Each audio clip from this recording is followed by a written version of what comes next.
My criminologist asked her, so why are you still in that relationship? She says, I don't have any money to go and rent. And the man will beat you. The man will call you to tell you to kneel down, raise your hands, and the man will call you goat. And the man will tell you, get up after 15 minutes, go and fix something for me. And when you are done, clean up and meet me in the bedroom. What rubbish is that? Woman, you are not inferior to anybody. Don't think that marriage is all that makes you.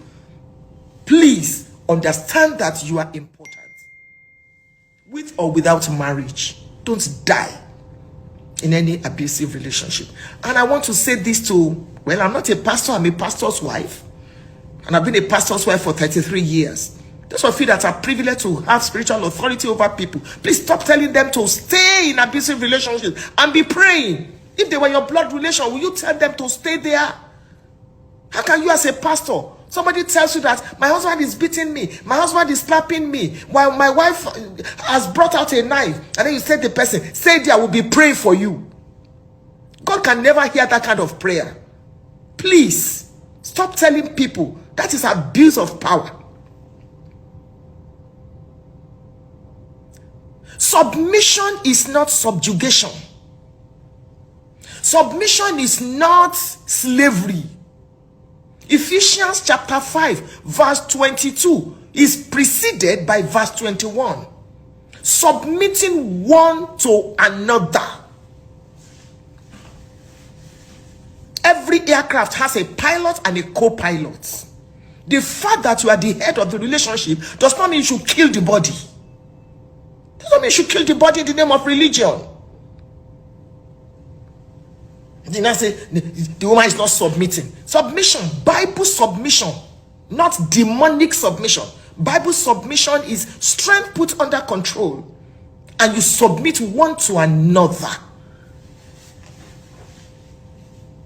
Pastors, please stop this evil. Pastors' wives, please stop this evil. Can you allow your own daughter or your own son to stay in an abusive relationship and tell him or her to be praying while you are fasting until he or she dies? Let's stop this rubbish. It is not biblical. It is not biblical. Please, I'm going to invite one or two of you. Please understand that nobody should tell you to stay in any abusive relationship. It does not matter the title, bishop, assistant bishop, assistant GO. It does not matter the relationship. Don't die before you seek for help. It's not slavery. It is not slavery. It is not slavery. Let's stop this rubbish. It cannot continue. If you're a pastor and you are hearing me, and you can please forward this to your pastor, it is not biblical for you to tell people to stay in an abusive relationship while the man is beating her and slapping her and frustrating her psychologically. You know, another. Okay, is Funke Adejumo saying that people should leave their marriages? That's not what I'm saying. What I'm saying is any marriage that is not worth the onion, let the parties please step out into safety first before you now begin to talk about reconciliation. And any man that raises his hand to beat his wife needs psychiatric attention. That is it. Needs a psychiatrist. Needs to see a psychiatrist. You cannot begin to use the Bible. You too, you can read the Bible. Your life is important. Job chapter 12 verse 3. You are not inferior to anybody. Not your husband. What will now happen to the children that this woman has left? Move to another house and go and pray there. God will hear your prayers there. We've lost enough.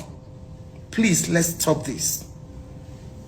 Maybe telling a woman, don't give up. Don't give up your marriage. Fight for your marriage. You can fight for your marriage from afar.